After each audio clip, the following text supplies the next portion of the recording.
اگر آپ چاہتے ہیں کہ اگلی ویڈیو میں آپ کا نام آئے تو کمنٹ میں ضرور بتائیں۔ ایک چھوٹی سی جھونپڑی میں دن کا آغاز اذان کے ساتھ ہی ہو جاتا تھا۔ کنزا کی ماں، جن کا جسم تھکا ہوا تھا، وہ صبح سویرے اٹھ کر محل جانے کے لیے تیار ہو جاتی۔ ماں کے جانے کے بعد کنزا پورے گھر کی صفائی کرتی، اب کا ذمہ اپنے ننھے ہاتھوں میں لے لیتی۔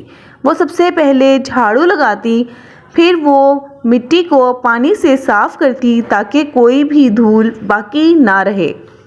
اس کے بعد وہ پودوں کی دیکھ بھال بھی کرتی، کیونکہ اسے پھول بہت پسند تھے۔ ان کے گھر کے باہر کچھ چھوٹے چھوٹے پھول لگے ہوئے تھے جو کہ کنزا کو بہت پسند تھے۔ کنزا انہیں روزانہ پانی دیتی اور ان سے باتیں کرتی۔ How are you today? وہ ان سے بہت زیادہ محبت کرتی تھی۔ اس کے بعد پھر وہ کھانا پکاتی اور کپڑے دھونے کے بعد دروازے پر بیٹھ کر اپنی ماں کا انتظار کرتی۔ کنزا کی ماں محل میں کام کرتے وقت بھی صرف اپنی بیٹی کا خیال اپنے ذہن میں رکھتی اور صفائی کرنے کے بعد وہ محل کے باغ میں جو مالی تھا اس سے پوچھ کر روزانہ اپنی بیٹی کے لیے ایک خوبصورت پھول توڑ کر لے جاتی، کیونکہ اس کی بیٹی کو پھولوں سے بہت محبت تھی۔ جب ماں گھر پہنچتی تو کنزا کو گلے لگاتی اور جو پھول وہ محل سے لے کر آئی تھی کنزا کے بالوں میں لگا دیتی۔ کنزا یہ پھول دیکھ کر بہت خوش ہو جاتی ہے۔ ماں اپنی بیٹی کو چومتی ہے اور کہتی ہے کہ میری بیٹی، تم اس پھول سے بھی زیادہ خوبصورت ہو۔ کنزا سن کر خوش ہو جاتی ہے اور پھول کو چومنے کے بعد اپنی ماں کے لیے ایک گلاس پانی لے کر آتی ہے۔ کنزا اور اس کی ماں اپنی چھوٹی سی دنیا میں بہت خوش ہیں۔ دوسری طرف محل کے اندر شہزادی رمشا، جو اپنے آپ کو بہت زیادہ ہمت والا سمجھتی ہیں اور ہر وقت غصے اور حسد ان کے دل میں بھرا رہتا ہے، وہ نوکروں پر چلانا، انہیں مارنا اپنا حق سمجھتی ہے۔ دوسری طرف شہزادہ اسد، جو بہت مہربان اور لوگوں کی مدد کرنے والا ہے، وہ لوگوں کی مدد کرتا ہے اور ان کی بہن جو انہیں نوکروں پر ظلم کرتی ہے۔ اسد رمشا کو سمجھاتا ہے لیکن رمشا اس کی کوئی بات نہیں سمجھتی اور وہاں سے چلی جاتی ہے۔ رمشا کو کنزا کی ماں سے سخت نفرت تھی، کیونکہ وہ بہت صبر کرنے والی اور ایماندار نوکر تھی۔ وہ چاہتی تھی کہ یہ اس کے سامنے رو پڑے، لیکن وہ ہمیشہ صبر سے کام لیتی۔ ایک دن شہزادی رمشا بہت غصے میں آ گئی اور اس نے سخت سردی میں ایک ٹھنڈے پانی کی بالٹی ان کے سر پر ڈال دی اور انہیں دھوپ میں کھڑا کر دیا۔ دھوپ میں زیادہ دیر کھڑا ہونے کی وجہ سے ان کو سخت تیز بخار ہو گیا اور وہ روتی ہوئی اپنے گھر پہنچی۔ جب وہ گھر پہنچی تو ان کی بیٹی انہیں اس حالت میں دیکھ کر بہت زیادہ رونے لگی اور اپنی ماں کو گلے لگا لیا۔ جب اگلی صبح کنزا کی ماں نے اٹھنے کی کوشش کی تو ان سے اٹھا نہ گیا اور کنزا رونے لگی اور کہنے لگی کہ ماں، آپ کی جگہ پر محل میں کام کروں گی اور دیکھوں گی کہ وہ محل کون سا ہے جہاں پر میری ماں اتنا کام کرتی ہیں۔ اس کی ماں نے اس کو سمجھایا کہ کنزا، تم وہاں پر نہیں جا سکتی کیونکہ وہ لوگ بہت سخت دل اور بے رحم ہیں، لیکن کنزا اپنی بات پر ڈٹی رہی اور اپنی ماں کی ایک پرانی چادر اٹھا کر سر پر اوڑھی اور اللہ کا نام لے کر راستے پر نکل پڑی۔ جب وہ محل پہنچی تو سب نوکر اسے دیکھ کر حیران رہ گئے، کیونکہ انہوں نے اس سے پہلے اتنی خوبصورت اور معصوم لڑکی نہیں دیکھی تھی۔ اس نے زندگی میں پہلی بار اتنی اونچی اونچی دیواریں اور سنہرے دروازے دیکھے تھے جنہیں وہ دیکھ کر حیران رہ گئی۔ جب کنزا باغ کے راستے سے گزر رہی تھی تو وہاں پر شہزادہ اسد ہرن کو پانی پلا رہے تھے۔ شہزادہ اسد نے جب کنزا کو دیکھا تو وہ اسے دیکھ کر بالکل حیران رہ گئے، کیونکہ انہوں نے اس سے پہلے اتنی معصوم اور با کردار لڑکی نہیں دیکھی تھی جس کی آنکھوں میں حیا تھی۔ کنزا شہزادے کو دیکھ کر سر جھکا کر آرام سے محل کے اندر داخل ہو گئی۔ جب وہ محل میں داخل ہوئی تو شہزادی رمشا انہیں دیکھ کر بہت زیادہ آگ بگولا ہو گئے۔ انہیں کہا کہ تم کون ہو اور تمہیں محل میں کس نے آنے دیا؟ انہوں نے کہا کہ میں اس کی بیٹی ہوں جو یہاں پر کام کرتی ہیں، میں یہاں پر اپنی ماں کی جگہ پر کام کرنے کے لیے آئی ہوں۔ شہزادی رمشا یہ سن کر بڑی خوش ہو گئی اور کہنے لگی کہ چلو، ماں نہیں تو بیٹی سے اپنا بدلہ لوں گی۔ شہزادی رمشا نے کہا کہ آج سے تم وہی کام کرو گی جو میں تمہیں کرنے کے لیے کہوں گی اور میرے حکم کی تعمیل کرنا تم پر فرض ہوگی۔ اگر تم میری حکم کی تعمیل نہیں کرو گی تو میں تمہیں اور تمہاری ماں کو دھکے دے کر اس شہر سے نکلوا دوں گی۔ اس کے بعد شہزادی رمشا کنزا کو محل کے پرانے حصے میں بھیج دیتی ہے اور وہاں کی صاف صفائی کا ذمہ اسے لگا دیتی ہے، جسے وہ دل سے اس کی صفائی کرتی ہے۔ شہزادہ اسد جو سامنے کھڑے یہ سارا منظر دیکھ رہے ہوتے ہیں، وہ اس کی اس حالت کو دیکھ کر بہت مایوس ہوتے ہیں، لیکن اگر وہ جانتے ہیں کہ اگر وہ اس کی مدد کرنے کے لیے آگے بڑھے تو ان کی بہن ان سے ناراض ہو جائے گی۔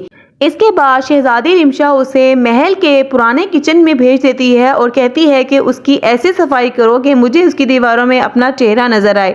اگر تم نے اس کی صاف صفائی نہ کی تو یہ تمہارے اور تمہاری ماں دونوں کے لیے بہت برا ہوگا۔ اس کے بعد کنزا اپنے منہ پر کپڑا لپیٹ کر اس پرانے کچن کی صفائی کرنا شروع کر دیتی ہے۔ اس کے بعد شہزادی رمشا کنزا کو ایک زہریلے باغ میں بھیج دیتی ہے۔ اسے کہتی ہے کہ اس پر جو کانٹے لگے ہوئے ہیں اسے وہ ہاتھوں سے صاف کرے، کسی کینچی یا کسی اور آلے کا استعمال نہیں کرنا۔ یہ سن کر کنزا رونے لگتی ہے اور کہتی ہے کہ یہ مجھ سے نہیں ہوگا، جس پر شہزادی رمشا آگ بگولا ہو جاتی اور بیچاری کنزا چپ چاپ باغ کی صفائی کرنا شروع کر دیتی ہے اور اس کے ہاتھوں سے خون نکلتا رہتا ہے، لیکن اسے یہ صفائی کرنا لازمی ہے۔ اگر وہ ایسا نہیں کرے گی تو اس اور اس کی ماں کو شہر سے نکال دیا جائے گا۔ ایک بار جب شہزادہ پیچھے یہ کھڑا سب کچھ دیکھ رہا ہوتا ہے تو اسے بہت زیادہ ترس آتا ہے کنزا پر، اور وہ کنزا کو جا کے روک لیتا ہے۔ اسے کہتا ہے کہ آج سے تم یہ کام نہیں کرو گی۔ کنزا شہزادہ اسد کے سامنے روتی ہے اور اسے کہتی ہے کہ مجھے یہ کرنے دیں، اگر میں یہ نہیں کروں گی تو مجھے شہر سے نکال دیا جائے گا۔ شہزادہ یہ سن کر بہت مایوس ہوتا ہے اور اسے کہتا ہے کہ نہیں، آج سے تم یہ کام نہیں کرو گی۔ دوسری طرف باغ کا مالی آتا ہے اور شہزادے کو کہتا ہے کہ شہزادی رمشا نے ان کو یہ کام کرنے کو کہا ہے۔ شہزادہ اسد انہیں کہتا ہے کہ آج سے یہ کام یہ نہیں کریں گی اور کہتے ہیں کہ آپ میرے لیے جوس بنا کر لے کر آئیں۔ یہ اس طرح کہتے ہیں تاکہ شہزادی رمشا ان سے مزید کوئی کام نہ کروائے اور وہ اسی کام میں الجھی رہیں۔ شہزادی رمشا جو سامنے کھڑی یہ منظر دیکھ رہی ہوتی ہیں، وہ غصے سے آگ بگولا ہو جاتی ہیں اور کہتی ہیں کہ یہ نوکرانی اب میرے بھائی کا دل جیت لے گی، میں ایسا کبھی نہیں ہونے دوں گی۔ شدید غصے کی حالت میں انہیں ایک ترکیب سوچتی ہے اور وہ ان کے چہرے پر ایک عجیب سی خوشی ظاہر ہونے لگتی ہے۔ وہ ایک شیطانی منصوبہ ان کے ذہن میں چل رہا ہوتا ہے اور وہ خفیہ خزانے کی چابی اٹھا کر رات کے اندھیرے میں نکل پڑتی ہے، اور جیسے ہی وہ چابی لگاتی ہے تو کمرے سے ایک عجیب سی روشنی باہر نکلتی ہے۔ اس روشنی کو دیکھ کر رمشا کی آنکھیں کھلی کی کھلی رہ جاتی ہیں اور وہ اندر جا کر سب سے قیمتی ہیرا وہاں سے اٹھا لیتی ہے۔ وہ اس قیمتی ہیرے کو اٹھا کر فوراً محل کے پچھلے دروازے سے نکلتی ہے، جھاڑیوں اور جنگل کے راستے سے ہوتی ہوئی کنزا کے گھر کی طرف روانہ ہو جاتی ہے۔ وہ بہت خوش ہوتی ہے کہ آج کے بعد بادشاہ اسے کبھی بھی زندہ نہیں چھوڑیں گے اور اسے سزائے موت کی سزا سنا دیں گے۔ جب وہ کنزا کے گھر پہنچتی ہے تو وہ دیکھتی ہے کہ وہ اپنی ماں کے پاس بیٹھی ہوئی کچھ باتیں کر رہی ہے، جس کو دیکھ کر شہزادی رمشا تھوڑی خوف زدہ ہو جاتی ہیں اور کہتی ہیں کہ دروازہ تو بند ہے، وہ اس ہیرے کو کہاں پر چھپائیں۔ پھر وہ پچھلے دروازے کی طرف جاتی ہے اور دیکھتی ہے کہ کنزا کس طرح اپنی ماں کا سر دبا رہی ہے، اور وہ کہتی ہے کہ آج تم یہ آخری کہ اس طرح اپنی ماں کے ساتھ بیٹھی ہوئی ہو، اس کے بعد تم اپنی ماں کا چہرہ نہیں دیکھ پاؤ گی، کیونکہ بادشاہ تم دونوں کو اب نہیں چھوڑے گا۔ وہ پھر پیچھے کے دروازے کی طرف جاتی ہے اور اسے کچھ بھی نہیں ملتا۔ پھر وہ دیکھتی ہے کہ سامنے ایک ونڈو کی طرف سے کچھ سوراخ ہے۔ وہ اس سوراخ میں سے ہیرے کو اندر پھینکتی ہے اور ہیرا ایک ٹوٹے ہوئے صندوق کی طرف جا کر گر جاتا ہے۔ وہ جلدی جلدی اس ہیرے کو اندر ڈال کر فوراً گھر کی طرف روانہ ہو جاتی ہے۔ بہت خوشی اور اطمینان کے ساتھ وہ اس دروازے سے نکلتی ہے اور ان دونوں کو دیکھ کر وہاں پر کھڑی ہو کر مسکرانے لگتی ہے۔ شہزادی رمشا جلدی جلدی جنگل کے راستے سے نکلنے لگتی ہے اور اسے کچھ خوفناک آوازیں آنا شروع ہو جاتی ہیں، تو وہ ڈر کی حالت میں وہاں سے بھاگنا شروع کر دیتی ہے اور اسے پتہ ہی نہیں چلتا کہ کب اس کا دوپٹہ جھاڑیوں میں پھنس کر وہیں جنگل میں گر جاتا ہے۔ وہ بس کسی طرح محل کے دروازے تک پہنچنا چاہتی ہے تاکہ وہ محل میں داخل ہو جائے۔ وہ محل کے دروازے تک پہنچتی ہے اور نگہبان کے نظروں سے چھپ کر جلدی سے اپنے کمرے کی طرف بھاگنے کی کوشش کرتی ہے۔ وہ چھپ چھپا کر اپنے کمرے تک جانے میں کامیاب تو ہو جاتی ہے۔ وہاں جا کر وہ بہت ڈری ہوتی ہے، لیکن وہ اس چیز سے اسے خوشی بھی مل رہی ہوتی ہے کہ اسے کسی نے دیکھا نہیں، اور اس کے چہرے پر ایک عجیب سی خوشی ظاہر ہو رہی ہوتی ہے کہ جو وہ چاہتی تھی اس نے وہ کر دیا، اور اب شہزادہ اسے کسی بھی حالت میں زندہ نہیں چھوڑے گا۔ صبح ہر طرف یہ شور مچ جاتا ہے کہ بادشاہ کے تاج کا ہیرا چوری ہو گیا ہے۔ بادشاہ بھی آگ بگولا ہو جاتا ہے اور سپاہیوں کو کہتا ہے کہ فوراً جا کے اس کے ہیرا کو تلاش کریں، ورنہ وہ اس محل میں کسی کو بھی زندہ نہیں چھوڑے گا۔ محل کے تمام دروازے بند کر دیے جاتے ہیں تاکہ سب کی تلاشی لی جائے اور بادشاہ کے تاج کا ہیرا مل جائے۔ دوسری طرف شہزادی رمشا اپنے کمرے سے باہر نکلتی ہے جیسا کہ انہیں کچھ معلوم ہی نہ ہو۔ وہ کہتی ہیں کہ بابا آپ کے تاج کا ہیرا کہاں ہے؟ تو بادشاہ اسے یہ سب کہانی بتاتے ہیں۔ وہ کہتے ہیں مجھے لگتا ہے کہ یہ سب کنزا نے کیا ہے، کیونکہ صرف کل کنزا ہی تھی جو اس محل میں نئی آئی ہے اور وہ بار بار آپ کے تاج کو دیکھ رہی تھی۔ یہ سب کچھ اسی نے کیا ہے۔ بادشاہ یہ سن کر آگ بگولا ہو جاتے ہیں اور کہتے ہیں کہ کنزا اور اس کی ماں کو یہاں پر پکڑ کے لے کر آؤ۔ اگر انہوں نے ایسا کیا ہے تو ان دونوں کو سزائے موت ہوگی۔ لیکن شہزادہ اسد یہ ماننے کو تیار نہیں ہوتا، جس کی وجہ سے بادشاہ اس پر بھی بھڑک اٹھتے ہیں اور سپاہیوں کو وہ کہتے ہیں کہ کنزا اور اس کی ماں کو یہاں پر پکڑ کر لے کر آیا جائے۔ سپاہی ایسے ہی کرتے ہیں اور گھر جا کر ان کا پورا چھان مارتے ہیں اور جب وہ پورے گھر کی تلاشی لیتے ہیں تو انہیں ایک پرانے صندوق میں سے وہ شاہی ہیرا مل جاتا ہے، جس کی وجہ سے وہ کنزا اور اس کی ماں کو پکڑ کر محل کے دربار میں لے جا رہے ہوتے ہیں۔ لیکن گاؤں کے سب لوگ یہ سب زیادتی ان کے ساتھ ہوتے ہوئے دیکھ رہے ہوتے ہیں، لیکن کوئی بھی بادشاہ کے غصے کے آگے بولنا نہیں چاہتا۔ وہ یہ جانتے ہیں کہ اگر دونوں کو دربار میں ظاہر کیا جاتا ہے اور بادشاہ انہیں کہتا ہے کہ تم نے یہ ہیرا کیوں چوری کیا، لیکن وہ یہ اس بات کو ماننے سے انکار کرتے ہیں کہ انہوں نے چوری نہیں کی، لیکن وہ بادشاہ کے غصے کے سامنے مرجھا جاتی ہیں اور وہ کہتی ہیں کہ چوری میں نے کی ہے تو سزا مجھے ملنی چاہیے، پلیز میری ماں کو بخش دیا جائے، انہوں نے کچھ بھی نہیں کیا۔ بادشاہ لیکن اس بات کو ماننے سے انکار کر دیتا ہے اور وہ کہتا ہے کہ ان دونوں ماں بیٹی کو سزائے موت کا حکم دیا جائے گا۔ جب شہزادہ اسد یہ کہانی دیکھ رہا ہوتا ہے تو وہ شہزادی رمشا کے چہرے پر ایک عجیب سی مسکراہٹ دیکھ کر پہچان جاتا ہے کہ یہ سب کچھ شہزادی رمشا نے کیا ہے۔ پھر اس کے بعد اس کے جوتے وہ دیکھتا ہے جو کہ جھاڑیوں اور مٹی سے بھرے ہوئے ہیں اور اس کے پاؤں پر جھاڑیوں کے نشان لگے ہوئے ہوتے ہیں۔